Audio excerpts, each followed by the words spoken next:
Good morning, everyone. Welcome to Ask a Property Manager, episode number 28. Today is July 7th, 2020. I'm coming to you live from Studio 2.0 here at Own Buffalo.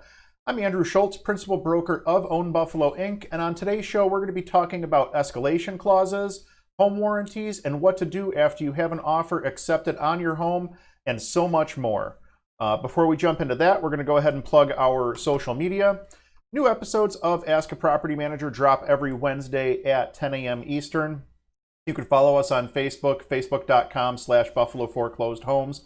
That's where you'll find the live episodes every single week. We also post these on our YouTube page the same day. You can find the link to that over at our website, ownbuffalo.com. Follow us on Instagram, instagram.com/ownbuffalo. And last but not least, you can grab a free 30-minute consultation with me over at ownbuffalo.com. I do have a couple of time slots open for this week and then a few open for next week as well. That is a free consultation. We can do a phone call, a Zoom session, whatever makes more sense for you. It's a great way to get some questions answered if you don't feel comfortable asking in the comments, but you need to speak to somebody. That is an option for you. Again, it's completely free. There's no upsell on that. It's literally just me trying to offer advice wherever I can to try to help people out. Keeping along here, we are going to move into the Rent Prep for Landlords podcast. New episode of the Rent Prep for Landlords podcast drops tomorrow morning on Thursday. This is going to be the first episode under the new format, so be sure to check it out. I'm going to be discussing some updates to the forbearance options for multifamily housing providers. I'm also going to be discussing the recently passed New York State Tenant Safe Harbor Act, and actually I have a separate video about that on my YouTube page as well. And let's see, what else are we talking about this week on that show? I believe we're talking a little bit about leasing, and there's also a story from our business that you could definitely apply to your own business. So check that out. That drops tomorrow morning, Thursday morning. You can grab that anywhere where podcasts are listened to. You can just search for Rent Prep for Landlords podcast. You can also find that at rentprep.com/podcast. All that being said, let's jump right into the topics of the day. First thing we're going to talk about is escalation clauses and how to win in a multiple offer situation. This was pulled from the Rent Prep for Landlords Facebook group. Looking for tactics to win a bidding war without overpaying. Has anyone tried using an escalation clause? They go on to say, we're looking at an REO Fannie Mae property, a foreclosure, that's been on the market for 550 plus days. That's almost 2 full years. With small systematic price decreases over time, we decided that we could make it our own dream home, as it has a huge shop for our landlording needs and is priced at half the replacement cost. So we made an offer 13% below ask, and hear back the next day that there are not one but 2 other offers that have been submitted after ours, and we're to submit our highest and best. Very strange and suspicious. Could the listing agent be lying about multiple offers? Anyone have experience like this before? We decided that we would actually be willing to pay up to 7% more than the asking price, or roughly $70,000 more than our original offer. We're thinking of using an escalation clause, which isn't regularly used in our area. States would pay X amount or $5K more than the highest offer with a cap of X amount. Any thoughts, alternative ideas, etc., etc. So I want to pick this apart here a little bit. 550 days is a long time for a property to be on the market, especially a foreclosure. So you're definitely going to want to make sure that you understand completely what you're buying there. It sounds like you've got a pretty good idea. It sounds like this might not be your first trip to the rodeo, but definitely keep in mind that a home that's been sitting, for almost 2 years, completely vacant without people in it, living in it, there's going to be some issues there that you're going to uncover as you're getting into that property. But it sounds like you probably already have a pretty good feel on that. So you submitted your offer. The agent came back and said there were not one but 2 other offers requesting highest and best.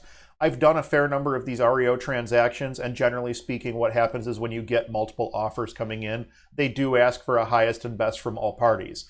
I think the timeline's a little suspicious there with the 2 offers coming in like right after yours by the sounds of things.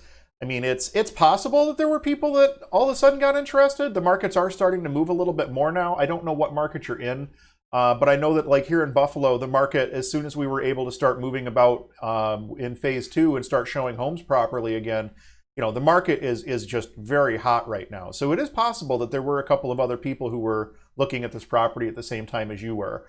You could ask the list agent to verify that there were other offers on the table if you don't get the property. You may have some success with that, but again, it is an REO transaction, so who knows if you're really going to have much success that way or not. Let's see here.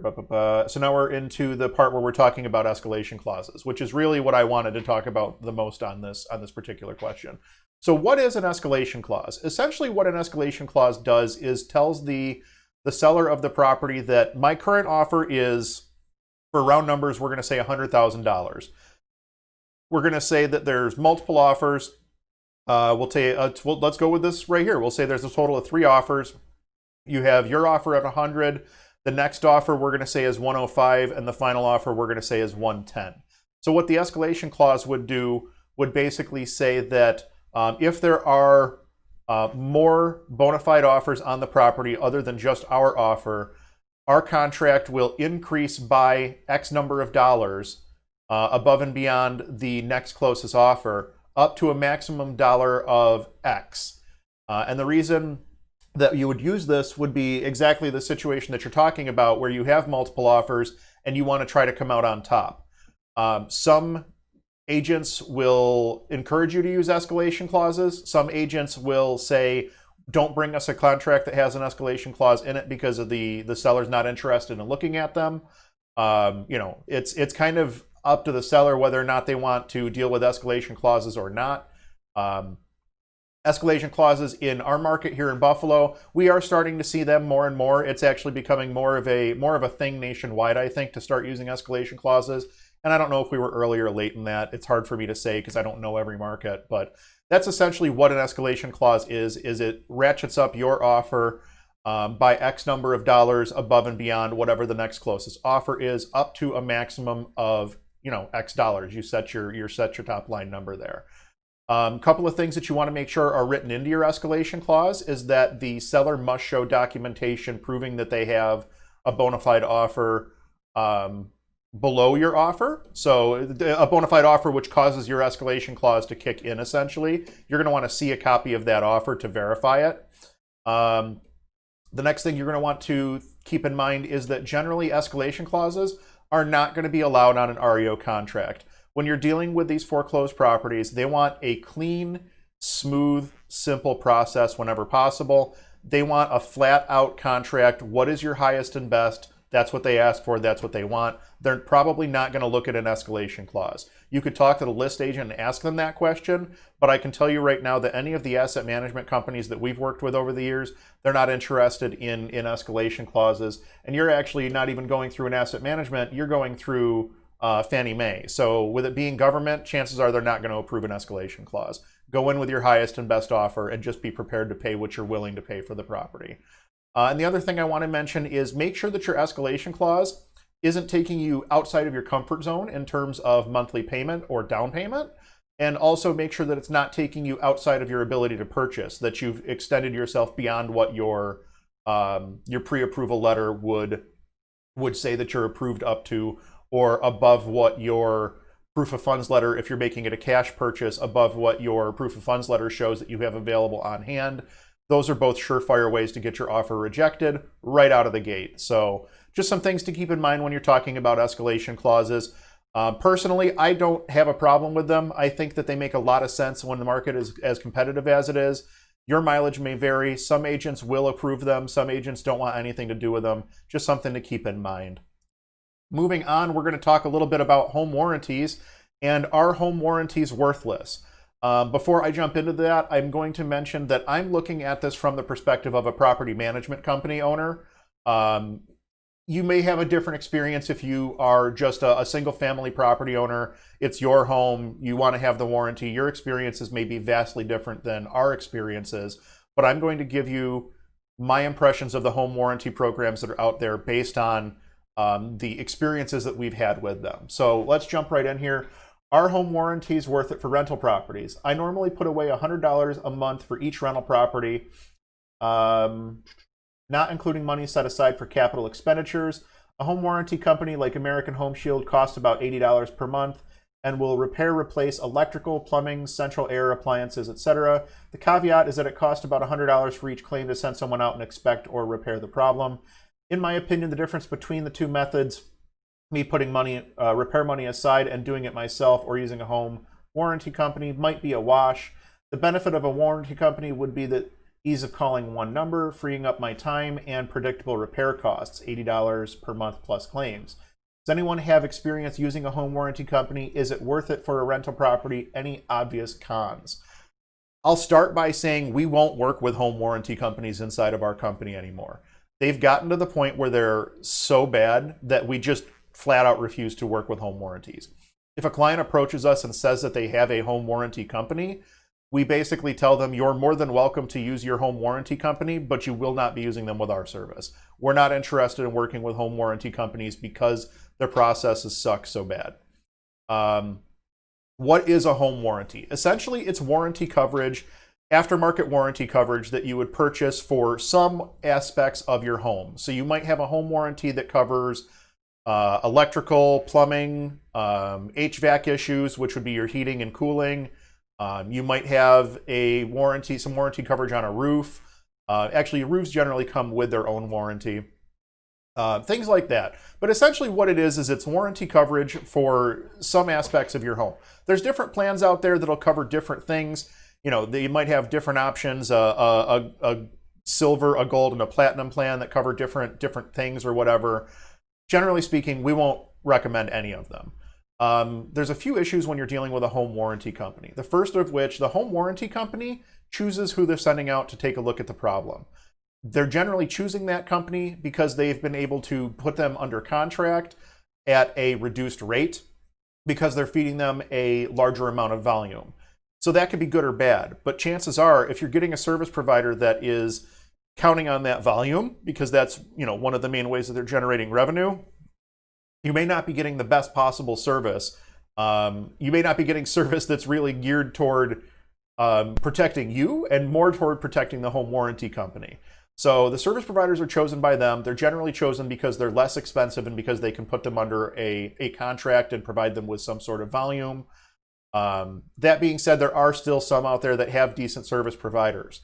Not all of them are terrible. You may find that some of the home warranty companies just can't find an inexpensive vendor in the area, so they have to use somebody that's a little bit more expensive, somebody that's got a little bit more name and reputation in your area.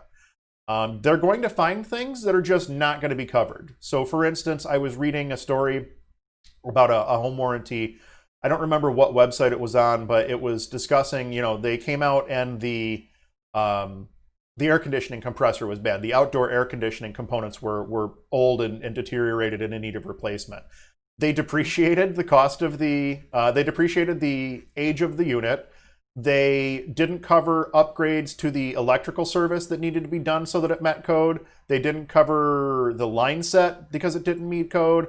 There were several things that the home warranty company managed to weasel out of being responsible for because they won't cover things like code upgrades and things along that nature. So at the end of the day, this guy had a home warranty that he'd been paying for all this time and still got stuck with a bill for $4,000 to change out the air conditioner that was covered by his home warranty. So they're going to find things that they don't cover. And then generally speaking, that service provider is going to charge you whatever the cost is for that. And do you really know if that service provider is bumping the price up a little bit to offset the fact that they're not making as much from the home warranty company? So that's something to keep in mind too. That's more of a service level provider thing than the warranty company thing. But the one other thing that I do want to mention when it comes to home warranties is that they take forever. We had one client a few years ago that had a home warranty. This was actually one of the things that led us to no longer working with home warranties. We had a tenant with a refrigerator that stopped working. It was going to be a week before the home warranty company could even get a service technician to come out and look at it. And then so we let them, you know, we scheduled it. We had to. They had the home warranty. Once they got out there, they determined that we needed parts and that it was going to be another 2 weeks for them to get replacement parts and get the replacement parts installed and everything else. You know, it was an approval period, and it took forever. It was like a 3-week period that we were without a refrigerator at that property. And obviously you can't leave a tenant without a refrigerator for that long, so we had to shuffle around, and we actually keep a few used appliances on hand just for circumstances like this.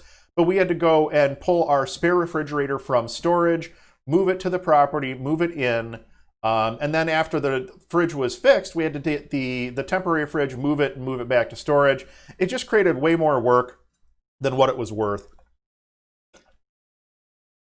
You know, we just prefer to work with our own vendor pool and understand that, you know, we can get somebody out there a lot faster than a home warranty company, generally speaking, because of the volume that we offer, because we do quite a bit of work. But I mean, realistically speaking, there's nothing that a home warranty company offers that is magic. So, you know, home warranty companies, are they worth it? My opinion, no. Others' opinions may differ. It's just my opinion on that one. I don't like home warranty companies, and we've made the decision here at Own Buffalo to not work with home warranty companies when it comes to our cliented properties. Let's see here. This actually goes right into the next part. Skip the home warranty. What company should I have on hand for my rental?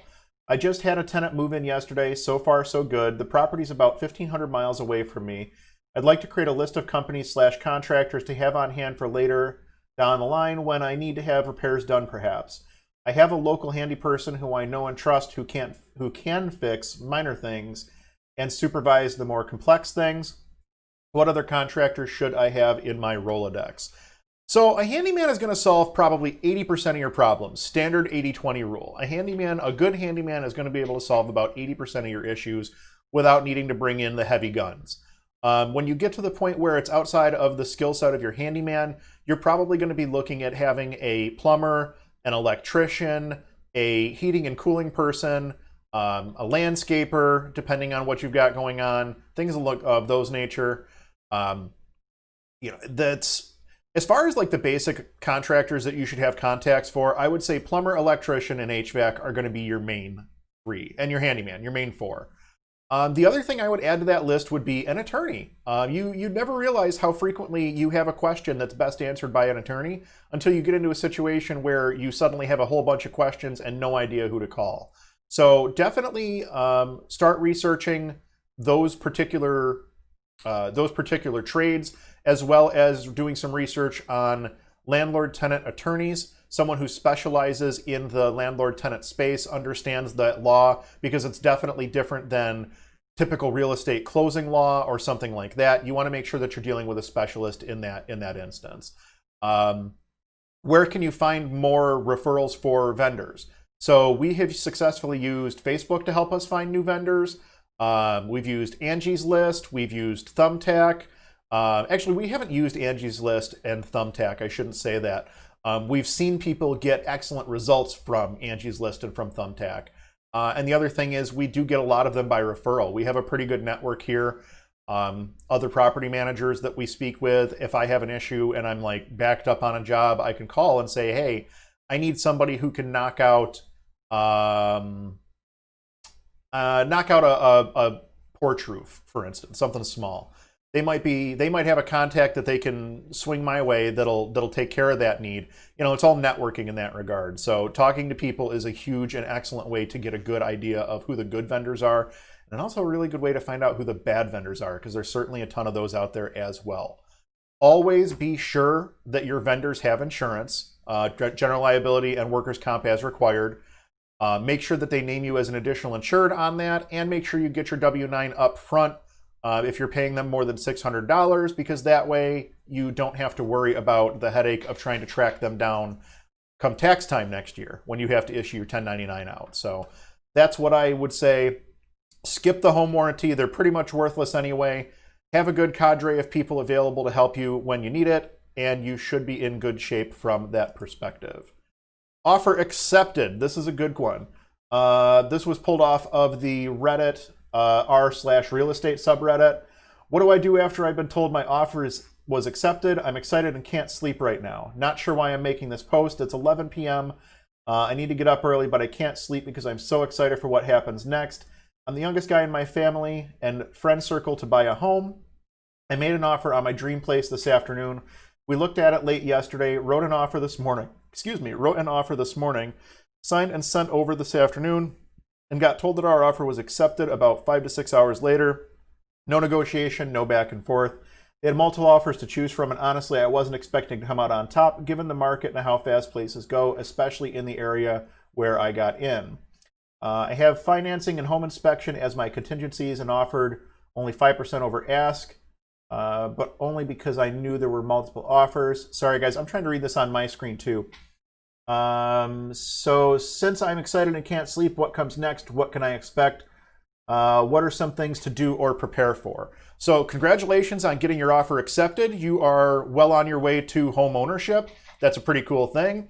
I don't know exactly what market you're in. This was pulled off of a national, actually really an international website. So I'm going to assume we're going to talk about New York just simply because that's where I know the most, and specifically my market in the Buffalo region, because I know the contracts here for listings and sales pretty well.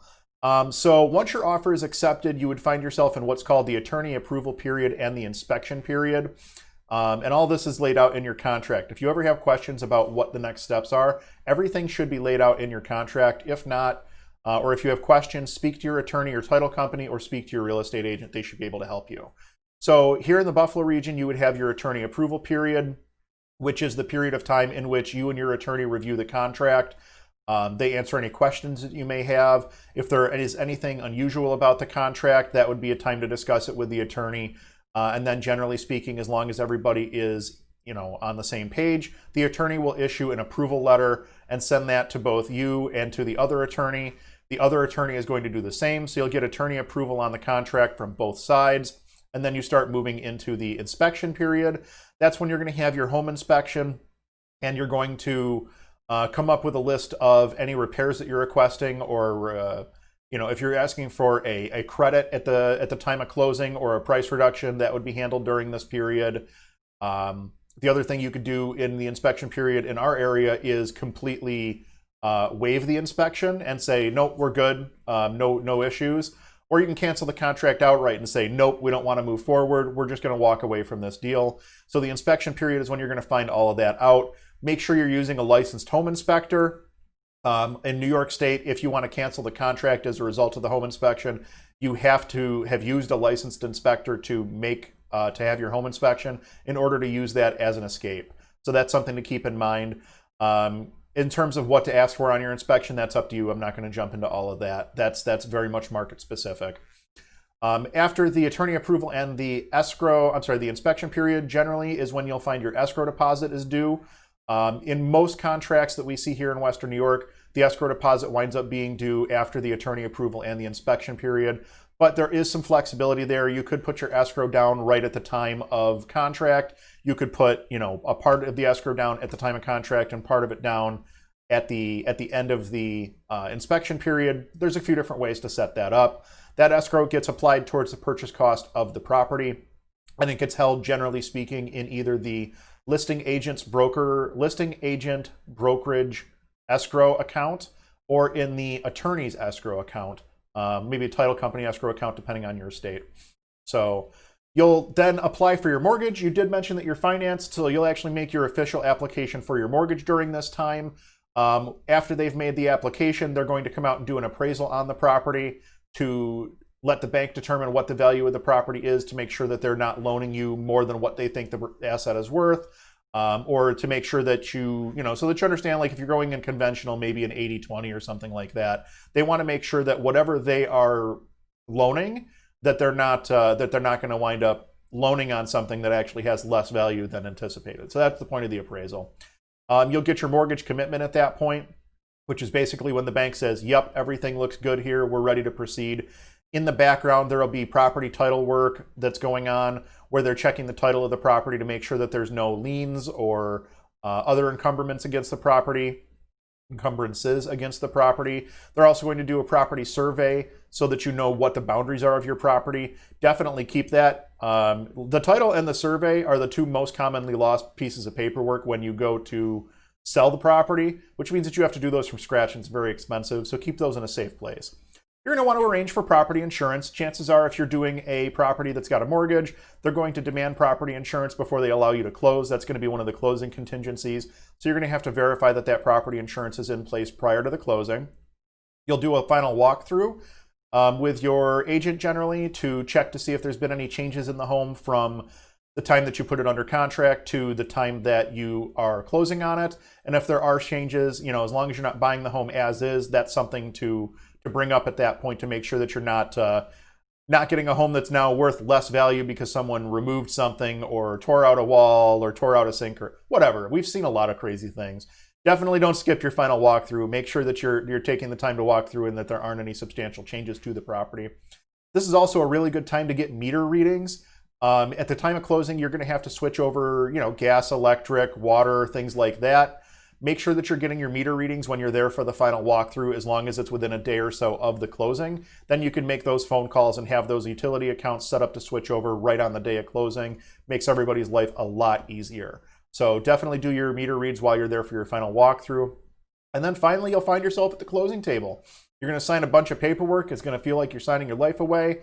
And then somebody's going to hand you keys and say, welcome to your new home. So that's pretty exciting.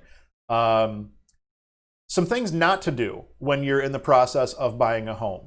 Don't buy anything on credit because it's going to change your debt to income ratio. Don't buy a car. Don't buy furniture. Don't buy appliances. Window shopping only. Like, you can go and shop all you want. Make sure that this fridge is, I want this fridge, this washer, this dryer, whatever. Don't make any of those purchases until after you've closed on your home. It's going to throw off your debt to income ratio. It could throw off your credit score, and it could be the difference between closing on your home and not closing on your home. So don't screw up your credit during your closing process. Be careful of making large deposits or large withdrawals from your bank account because the bank may question that. Don't open or close credit accounts. Don't change your credit. Don't go, inquiring for additional credit or trying to adjust credit lines or anything else. Window shopping only, guys. No credit usage during this time. Don't change jobs. Stability is super key during a situation like this. And if you're in the middle of purchasing a property, the bank wants to make sure you're as stable as possible because that's what they're banking on when they give you that mortgage. So don't change jobs. Stability is key in a situation like this. And continue to make all of your payments on time, because if you suddenly have a late payment that pops up at the closing table, that could cause issues for you when you try to close on the property. So that is, a list of a few things not to do when you're under contract and how to save yourself from potentially killing your deal before you even have a chance to get through it and to close on it. So guys, that pretty much wraps things up for today. Thank you so much for joining us. We love producing Ask a Property Manager, and you can always help us to improve by dropping a question in the comments, either on Facebook or on YouTube, and your question may be answered in an upcoming episode. If you enjoyed this content or if we brought some value to your day, please hit that thumbs up button. YouTube and Facebook both push videos based on community feedback, and every like, comment, subscription, and share helps us grow and reach more people. Next week's episode goes live July 15th, 10 a.m. Eastern Standard Time. We'll be back with another show that you're not going to want to miss. Guys, thank you so much for watching. I appreciate it so much. We'll see you next week.